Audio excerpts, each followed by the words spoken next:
भगवत गीता में श्री कृष्ण ने न केवल ज्ञान की बातें बताई बल्कि जीवन जीने की कलाओं के बारे में भी बताया है।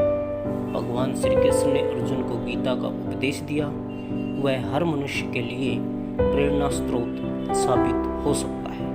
भगवान श्री कृष्ण कहते हैं, आनंद मनुष्य के भीतर ही निवास करता है, परंतु मनुष्य उसे स्त्री में, घर में और बाहरी सुखों में खोज रहा है।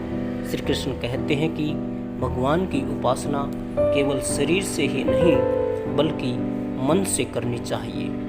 भगवान का वंदन उन्हें प्रेम बंधन में बांधता है। मनुष्य की वासना ही उसके पुनर्जन्म का कारण बनती है। इंद्रियों के अधीन होने से मनुष्य के जीवन में विकार और परेशानियां आती हैं। संयम यानी धैर्य, सदाचार, स्नेह और सेवा जैसे गुण सत्संग के बिना नहीं आते।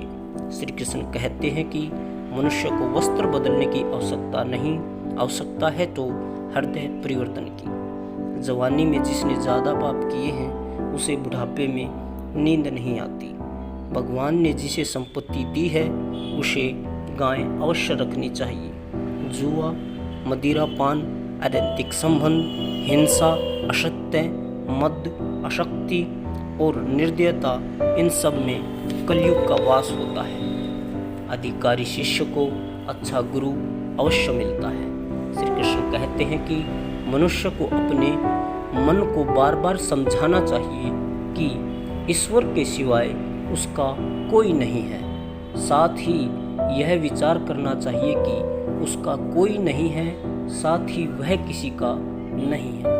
भोग में अक्षण भर के लिए सुख है, साथ ही त्याग में स्थायी आनंद मिलता है। श्री कृष्ण कहते हैं कि सत्संग ईश्वर की कृपा से मिलता है, परंतु कुसंगति में पड़ना मनुष्य के अपने ही हाथों में है। लोभ और ममता पाप के माता पिता है, साथ ही लोभ पाप का बाप है। श्री कृष्ण कहते हैं कि स्त्री का धर्म है कि रोज तुलसी और पार्वती का पूजन करें। मनुष्य को अपने मन और बुद्धि पर विश्वास नहीं करना चाहिए, क्योंकि यह बार बार मनुष्य को दगा देते हैं।